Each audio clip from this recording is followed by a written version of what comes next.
As-tu déjà donné ce que tu n'avais plus? As-tu déjà tendu la main, sans savoir que ce geste allait bouleverser ta vie? Nina ne savait pas. Elle pensait simplement offrir un repas à un inconnu affamé. Mais ce qu'elle a offert, c'est bien plus qu'un morceau de pain. Elle a donné son dernier repas à un homme qui était en réalité milliardaire. Cette histoire ne parle pas de charité.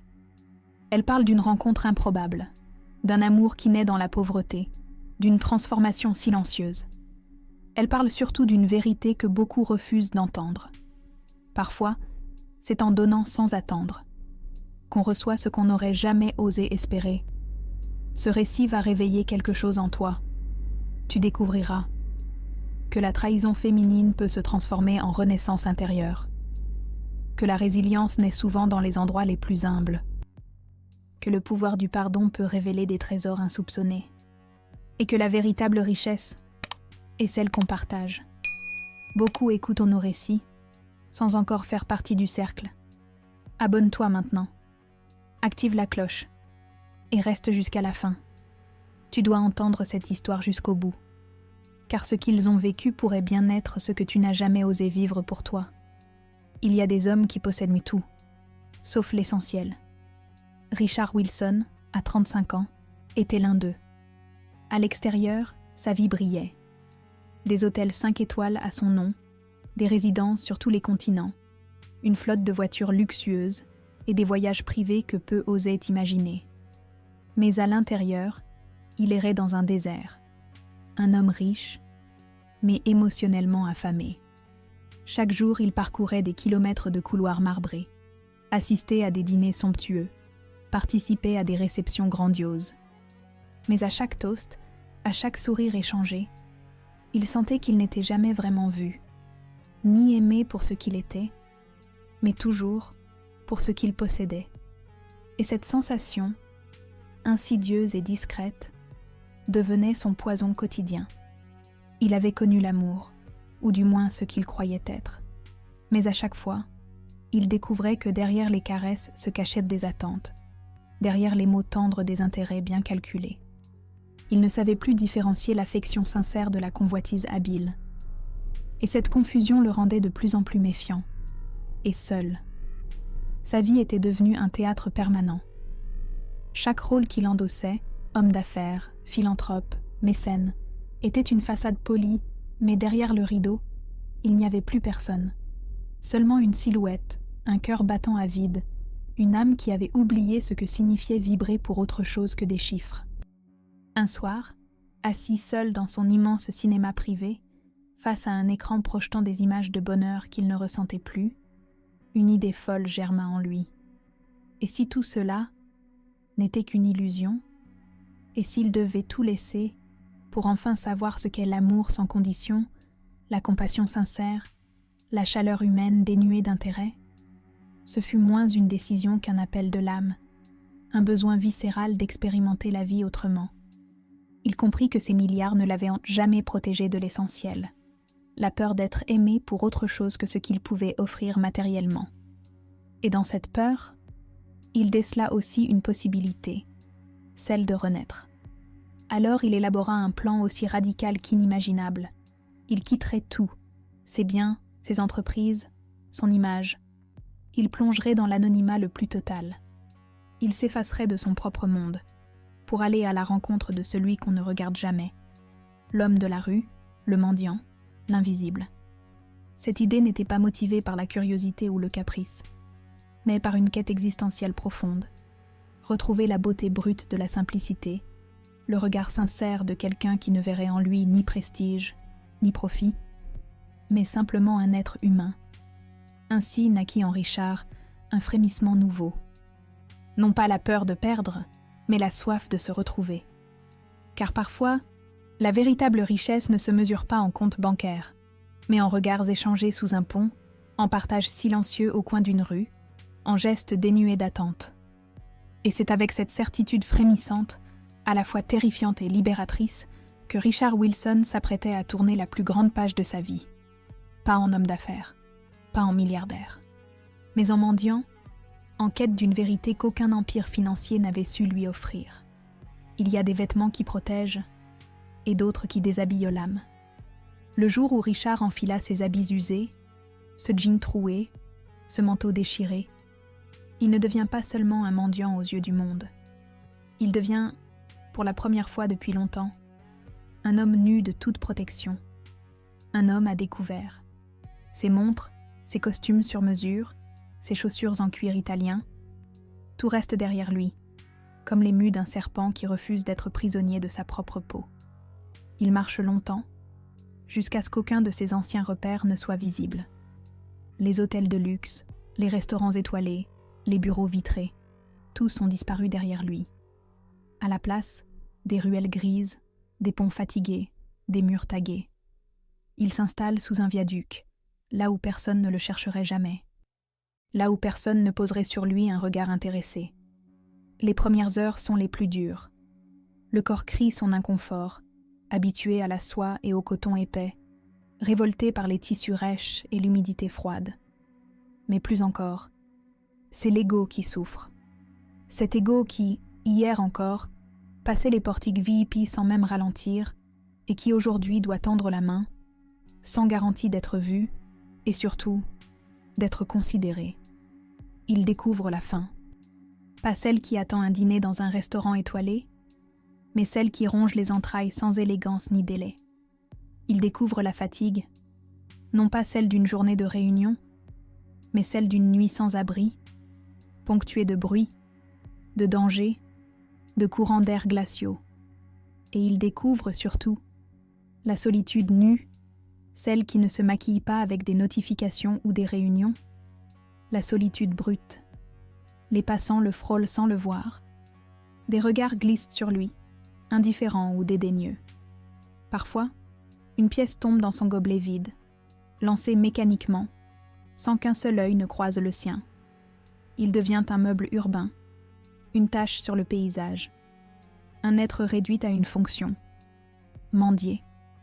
Mais à mesure que les jours passent, quelque chose d'étrange se produit. Sous la douleur physique, sous l'humiliation silencieuse, naît une forme d'humilité nouvelle. Il cesse de lutter contre le regard des autres. Il cesse même d'espérer qu'ils le voient autrement. Il apprend à être là, simplement, à exister sans artifice, sans rôle, sans scénario préécrit. Il se surprend à écouter davantage. Le vent entre les structures métalliques, les conversations des passants, le cri d'un oiseau isolé, ces sons qu'il n'avait jamais vraiment entendus, trop occupé qu'il était à remplir son agenda, à planifier ses investissements, à répondre à des centaines de mails. Ici, sous ce pont, il n'y a ni réseau, ni urgence. Seulement la vie nue. Il lie connaissance avec d'autres âmes perdues. Un vieil homme qui lui montre comment trouver des cartons propres. Une femme qui partage avec lui un reste de soupe. Des regards, parfois. Un sourire. Une parole. Ces micro-instants qu'il découvre comme des trésors rares, bien plus précieux que les chiffres qu'il a longtemps accumulés.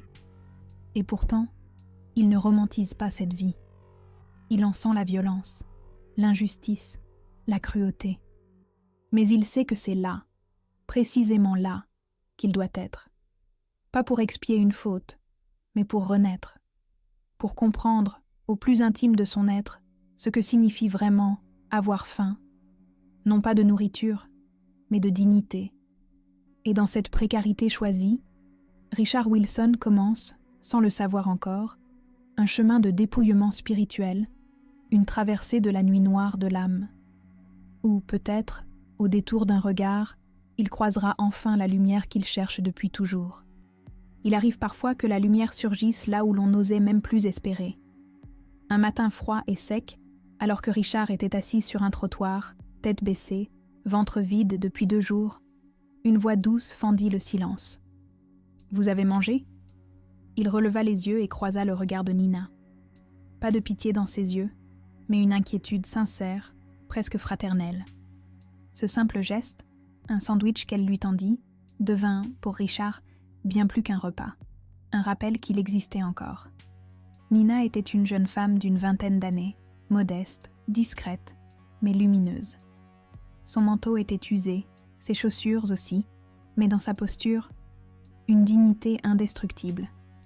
Elle n'avait pas grand-chose, mais ce qu'elle avait, elle le partageait. Ce geste, Richard ne l'avait jamais vu dans son ancien monde.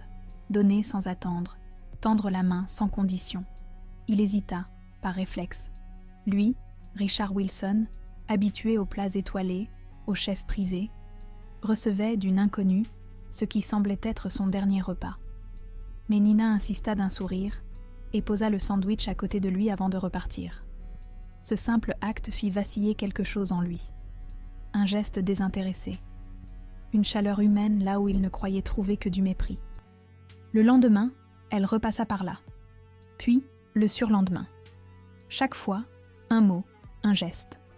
Parfois un reste de soupe, parfois une couverture. Un jour, elle lui proposa « Si vous voulez, j'ai une cabane au fond de notre jardin. Ça vous abriterait mieux que ce pont. » Il sentit ses défenses céder. Accepter ? Lui qui avait passé sa vie à posséder, à contrôler, devait-il maintenant recevoir ? Mais il accepta. Non pas par faiblesse, mais parce que, pour la première fois depuis des mois, il sentait qu'il pouvait exister autrement que dans la lutte. Nina l'amena discrètement chez elle, en contournant la vigilance de son père et de sa belle-mère. Avec la complicité silencieuse de sa propre mère, elle installa Richard dans une petite cabane en bois, derrière la maison, à l'abri des regards. C'est là, dans ce modeste abri, qu'il découvrit une forme de sécurité qu'il n'avait jamais connue dans ses hôtels de luxe. Un toit qui n'attendait rien en retour. Un refuge sans prix, sans contrat, sans paparazzi. Un espace humble, mais profondément humain. Nina venait le voir chaque soir. Elle lui apportait des restes, lui parlait de sa journée, lui racontait les querelles de la maison, ses rêves secrets, ses colères étouffées. Et Richard, lui, écoutait. Pour la première fois depuis longtemps, il n'avait rien à prouver. Juste à être là, présent, vivant. Avec le temps, un lien invisible mais puissant se tissa entre eux. Pas encore de l'amour, non, mais une reconnaissance mutuelle. Deux âmes cabossées par la vie, réunies par un geste simple, partager un repas. Il se surprenait à attendre ses visites, à sourire à ses anecdotes, à guetter le bruit de ses pas sur les feuilles sèches du jardin. Et à chaque soir qui tombait, il se demandait « Comment se fait-il que je n'ai jamais connu ça avant ? Une présence vraie, une relation dénuée de masques. » Et sans qu'il ne le sache encore, cette cabane au fond d'un jardin devenait, pour lui, non pas un abri temporaire, mais le point de départ d'une renaissance. La promesse silencieuse qu'après la nuit, il y a toujours, quelque part, une aube possible. Il y a des maisons où l'on vit en plein jour, et d'autres où l'on survit dans les marges.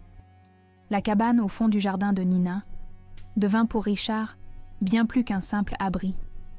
Un sanctuaire discret, un entre-deux-mondes, suspendu entre la honte d'être caché et la douceur d'être enfin accueilli sans condition. Chaque matin, il se réveillait au son des oiseaux, avec la lumière filtrant entre les planches mal ajustées, et se souvenait qu'il n'était plus Richard Wilson, mais un homme ordinaire. Nina et sa mère organisaient avec soin cette cohabitation clandestine. Elle lui apportait à manger discrètement, lui fournissait de vieux vêtements, veillait à ce que les voisins ne s'inquiètent pas de cette silhouette inconnue qui arrosait parfois les plantes ou réparait une planche de bois cassé. Il y avait une tendresse dans ces gestes simples, une complicité muette que Richard n'avait jamais connue, même dans ses relations les plus intimes. Mais dans cette maison, tout n'était pas paisible. Nina vivait sous la coupe d'un père autoritaire et d'une belle-mère suspicieuse. Richard l'entendait souvent, à travers les vitres entr'ouvertes, se faire rabrouer, minimiser, effacer.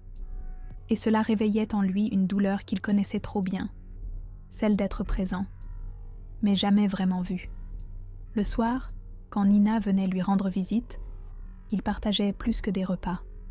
Ils partageaient leur silence, leurs blessures, leurs espoirs tus. Elle lui racontait ses rêves d'études, ses frustrations face à l'injustice de sa famille, ses peurs d'être condamnée à une vie qu'elle n'avait pas choisie. Et Richard, pour la première fois, se taisait. Non par dédain, mais par respect. Il écoutait, sincèrement. Petit à petit, il commença à participer à la vie discrète de la maison. Il réparait la clôture, nettoyait le jardin, aidait la mère de Nina à porter les courses. Sans qu'aucun mot ne soit prononcé, il prenait place dans ce microcosme familial. Pas comme l'homme riche qu'il avait toujours été, mais comme un homme qui avait enfin trouvé sa place. Mais dans l'ombre, la menace se précisait. Martine, la demi-sœur jalouse de Nina, avait repéré des mouvements suspects. Elle observait, questionnait, insinuait. Richard sentait son regard peser, percer les secrets qu'ils avaient patiemment tissés. Mais Nina, forte de cette rébellion silencieuse qu'elle menait depuis des années, tenait bon. Un soir, alors qu'ils partageaient un thé tiède sous les étoiles, Nina lui dit « Parfois, j'aimerais partir, disparaître. » Et Richard lui répondit, les yeux brillants « Parfois, il ne faut pas fuir, mais transformer l'endroit où l'on est. » Cette phrase, il ne savait pas alors qu'il se la disait aussi à lui-même. Dans cette vie cachée, Richard découvrait une autre forme de richesse, celle des gestes quotidiens, des complicités silencieuses, des regards partagés sans qu'aucune attente ne les corrompe. Il n'était plus un homme puissant, mais un homme relié. Et dans le creux de cette existence parallèle, il sentait qu'il se transformait, non par obligation, mais par nécessité. Il apprenait que la vraie force ne réside pas dans les immeubles qu'on possède, mais dans les relations qu'on cultive, même à l'abri des regards. Et pourtant, dans cette sérénité fragile, une ombre grandissait. Car Martine, tapie dans les recoins de la maison, s'apprêtait à bouleverser l'équilibre qu'ils avaient reconstruit. Il y a des vérités qui, lorsqu'elles éclatent, ne laissent aucune pièce intacte. Un matin, Martine, la demi-sœur de Nina, surgit à la cabane sans prévenir. Ses yeux brûlaient de jalousie, son sourire trahissait le plaisir malsain de la découverte. « Alors, voilà donc ton secret ?» lança-t-elle avec un venin à peine contenu. Richard n'eut pas le temps de réagir, que déjà elle courait vers la maison, prête à déclencher l'incendie qu'elle espérait depuis longtemps. Tout explosa en quelques minutes. Le père de Nina, furieux, pénétra dans la cabane comme dans une scène de crime. Il hurlait, pointait Richard du doigt, l'accusait d'infiltration, d'abus, de manipulation. Peu importèrent les explications, les intentions. Dans son regard, Richard n'était qu'un mendiant profiteur, une souillure à éradiquer. Nina se plaça entre eux, tremblante mais ferme. « Papa, écoute-moi !» Mais il ne voulait rien entendre. Les cris s'amplifiaient. Martine attisait la haine. La belle-mère ajoutait des soupirs outrés. Et au milieu de cette cacophonie, Richard restait debout, silencieux, résigné, comprenant que les masques étaient tombés. Ici, il ne serait jamais vu pour ce qu'il était, seulement pour ce qu'il semblait. Mais contre toute attente, ce fut la mère de Nina qui brisa le cercle vicieux. D'une voix claire et posée, elle dit « Il est ici parce que nous l'avons accueilli, parce qu'il mérite, comme chacun, respect et dignité. » Ce fut comme un coup de tonnerre. Tous se figèrent. Le père, incapable d'assimiler cette trahison silencieuse, la repoussa violemment. « Toi aussi tu me trahis ?» Nina, alors, explosa. Toutes ces années de soumission, de silence forcé, de peur refoulée, jaillirent en une seule phrase.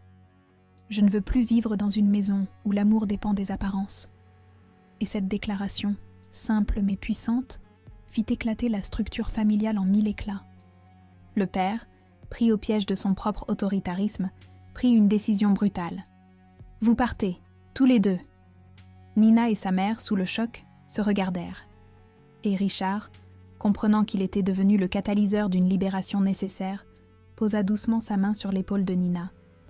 On trouvera un autre endroit. Ils prirent quelques affaires à la hâte. La mère pleurait en silence. Nina retenait ses larmes par fierté.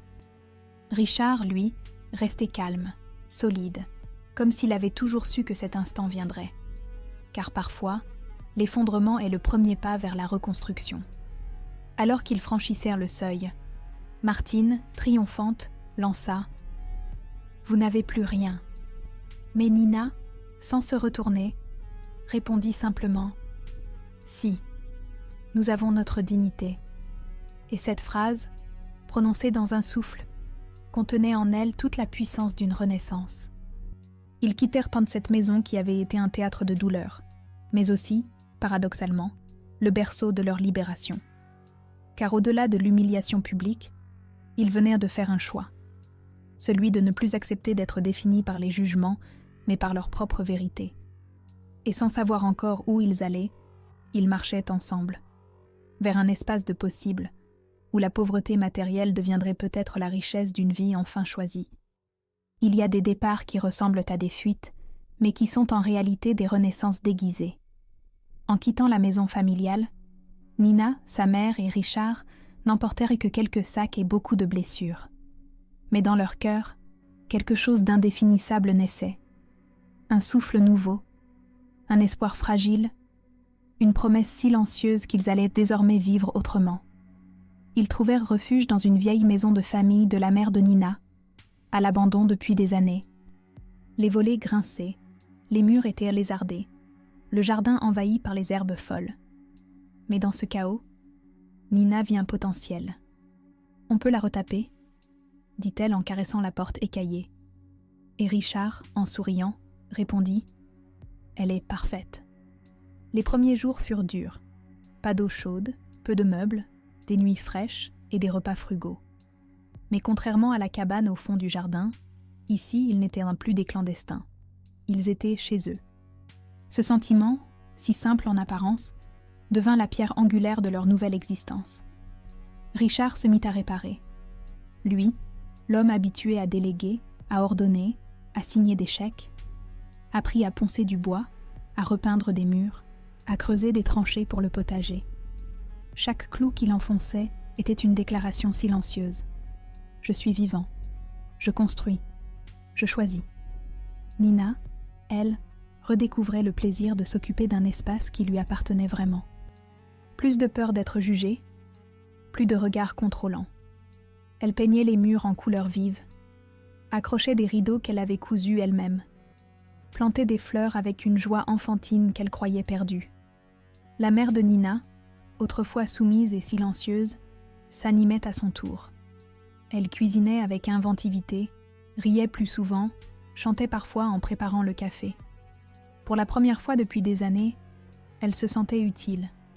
Et surtout, libre. Dans cette simplicité retrouvée, Richard comprit qu'il venait de trouver ce qu'aucune fortune ne lui avait jamais offert. Une famille. Non pas fondée sur le sang, ni sur les intérêts, mais sur une vérité partagée, sur des actes simples et des regards sincères. Un soir, alors qu'il mangeait autour d'une vieille table bancale, Richard leva son verre d'eau et dit « À nous ». Pas de discours grandiloquent, pas de projet démesuré. Juste cette phrase, essentielle, qui scellait leur alliance. Nina sourit, la gorge serrée, et sa mère ajouta « Oui, à nous, enfin ». Dans ce nouveau foyer, il n'y avait ni luxe ni extravagance. Mais il y avait ce que Richard avait toujours cherché sans savoir le nommer. Un espace où être soi, sans masque, sans peur, sans jeu de pouvoir. Un lieu où la pauvreté matérielle s'effaçait devant la richesse des liens. Et alors qu'il rangeait les assiettes et éteignait les lampes ce soir-là, Richard sut qu'il n'avait plus besoin de chercher ailleurs. Il avait trouvé, non pas un château, mais un foyer. Il y a des amours qui naissent dans l'éclat, et d'autres qui émergent lentement, au détour d'un regard, d'une main effleurée en passant un outil. Entre Nina et Richard, l'amour ne surgit pas comme une passion brutale. Il s'installa, discret, doux, humble, comme une plante qui pousse sans qu'on ne l'ait plantée consciemment, mais qui, un matin, surprend par sa présence. Tout commença par ces moments suspendus, en fin de journée, lorsqu'ils s'asseyaient sur le perron, les pieds nus, la peau encore poussiéreuse des travaux. Ils parlaient peu, mais quand leurs regards se croisaient, un silence plus éloquent que 1000 mots s'installait entre eux. Un silence qui ne gênait pas, mais qui nourrissait. Richard, pourtant, résistait. Non parce qu'il ne ressentait rien, mais parce qu'il avait peur. Peur que ce soit encore une illusion, une projection de son besoin d'amour. Peur de souiller cette relation pure par ses doutes passés, par ses blessures non cicatrisées. Mais Nina, avec cette sagesse intuitive propre aux âmes qui ont beaucoup souffert, ne pressait rien. Elle laissait les choses se faire. Elle cultivait leurs liens comme elle cultivait les plantes du jardin, avec patience, sans attente, mais avec une tendresse infinie. Un soir, alors qu'il terminait de repeindre une pièce, Richard se blessa légèrement. Nina prit sa main, la nettoya délicatement. Ce geste simple, banal, fut le déclencheur. Dans cette main soignée, il sentit toute la différence. Ici, personne ne prenait soin de lui par intérêt. Elle faisait cela parce qu'elle en avait envie, parce qu'il comptait, simplement. Ce soir-là, Richard la regarda plus longtemps que d'habitude. Il voulut parler, mais Nina posa son doigt sur ses lèvres. « Pas besoin », chuchota-t-elle. Et il comprit. L'amour n'a pas toujours besoin d'être dit. Parfois, il suffit d'être vécu, respiré, honoré par la présence. Les jours suivants, leur complicité devint plus palpable.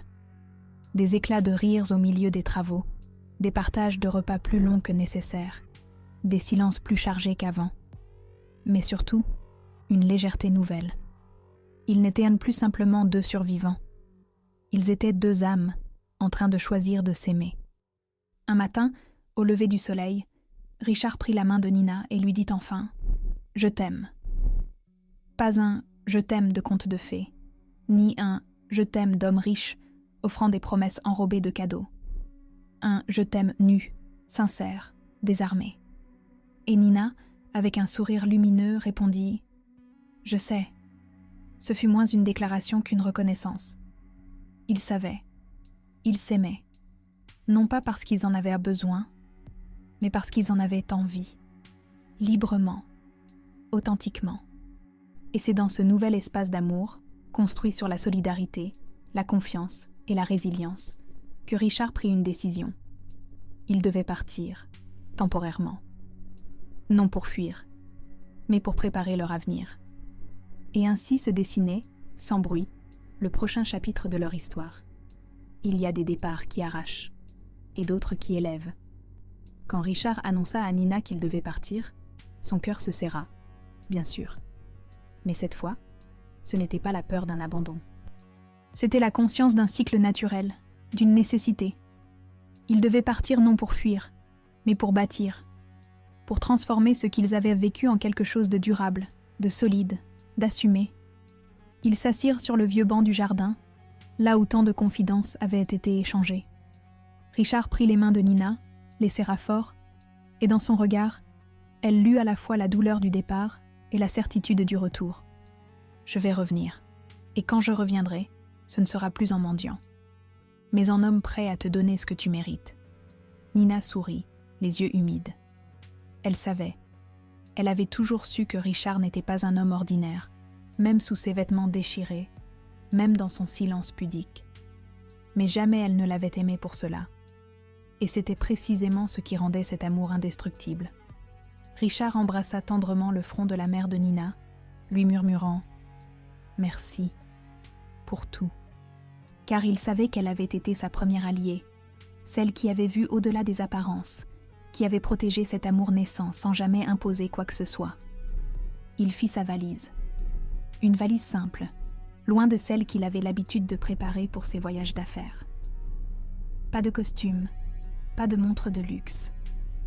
Juste des vêtements confortables, des outils pour travailler, et dans une poche intérieure, la photo de Nina et de sa mère, prise un matin de rire complice dans le jardin.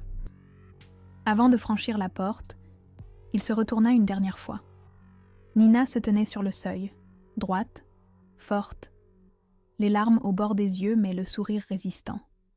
Elle ne lui demanda pas combien de temps il serait parti. Elle ne lui imposa pas de promesses. Elle savait que les vraies promesses ne se formulent pas. Elles se vivent. « Prends soin de toi », souffla-t-elle. Et il répondit simplement « Toujours ». Puis il partit, le cœur rempli d'une douceur nouvelle, d'une force qu'il n'avait jamais connue, celle d'aimer sans avoir à posséder. Nina, de son côté, resta là, longtemps, à regarder le chemin qu'il avait emprunté. Sa mère vint la rejoindre, posa une main rassurante sur son épaule et dit S'il t'aime vraiment, il reviendra. Nina ne répondit pas. Elle se contenta d'hocher la tête, les yeux fixés sur l'horizon, là où le ciel et la terre semblèrent se confondre. Et c'est ainsi que leur histoire entra dans une nouvelle phase, celle de l'attente, non pas angoissée, mais confiante, celle d'une promesse suspendue qu'aucune distance ne pourrait briser. Car certains amours, une fois éveillés, ne dorment plus jamais. Et toi, as-tu déjà tendu la main à quelqu'un, sans imaginer que ce geste allait changer ta vie? As-tu déjà donné, même quand tu n'avais presque plus rien à offrir? Partage en commentaire. As-tu déjà fait confiance à un inconnu, au point d'ouvrir ta porte, ton cœur, ou simplement ton assiette? Ton témoignage pourrait réchauffer une autre âme ce soir. Si cette histoire a résonné en toi, abonne-toi maintenant et active la cloche. Parce qu'ici, chaque récit est une clé, un miroir tendu à celles qui osent encore croire que la vie peut surprendre. Reste encore un peu. Le prochain récit parle d'une femme qui a été humiliée par sa propre famille, sans savoir qu'elle possédait en secret ce qu'ils tentèrent de lui arracher. Clique, ressens, et rappelle-toi, parfois, ce que tu donnes sans compter te revient sous la forme d'une vie que tu n'aurais jamais osé rêver, avec tendresse et mystère sacré, cicatrice de l'âme.